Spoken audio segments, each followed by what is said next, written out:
happened in Starbucks about a year ago in California. The members of the open carry group came into Starbucks carrying their guns. People sitting in Starbucks as they're sipping on your coffee are carrying their guns on them. What does that make you feel? Very uncomfortable and not safe. It turned out that they have a legal right in California to open carry guns. That's something that I have never even fathomed before. Places like Pete's Coffee Shop, places like California Pizza Kitchen, they've done it in places around the country like IKEA and Disney, all of which have said, you don't even think that there's no way, there's not a chance. But Starbucks, for some unknown reason, said, well, it's the law, if it's the law, we're going to let people bring guns into our stores. I'm disappointed by the lack of gun regulation in the country. Our goal is to have Starbucks change their policy and not have any guns allowed in their stores. That's part one.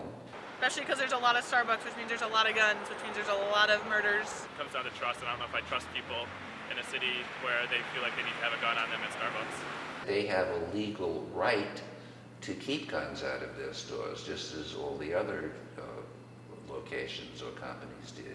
Just as they can say, look, we want people wearing clothes when they come to our store. They can define what they want happening in their store. Honestly, it would make me really scared. I'd be feared for my life simply because you never know what they can do with that gun. And part two, they must become a passionate and ardent supporter of our cause. I feel that Starbucks, if somebody came in with a gun, I feel it's threatening. And when people get caffeine, their hands get jittery, which means they're going to have guns in their hands, and it's going to be jittery hands with guns. There are 9 million victims. I'm called a victim. We're people who've lost our loved ones. I don't know why we're called victims, but that's what we're called. There's 9 million of us. My son was the victim. There's 9 million of us and our supporters. There's 5 million gun assault survivors and their supporters. So that's 14 million people. Would it make a difference if someone that you knew got shot? Oh yeah, definitely. Never step foot in there again.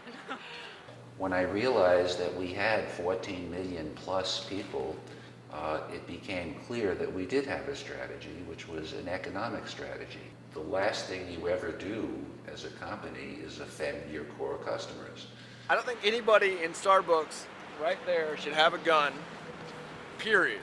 And by harnessing that buying power, force sane gun laws to occur. Why you need a gun, especially in a place to drink coffee? Once it's known that we have the ability to deliver damage if you don't take a rational position on the gun issue, the balance of power will change. We now will have the balance of power, and we'll get the same laws passed that we need to get passed.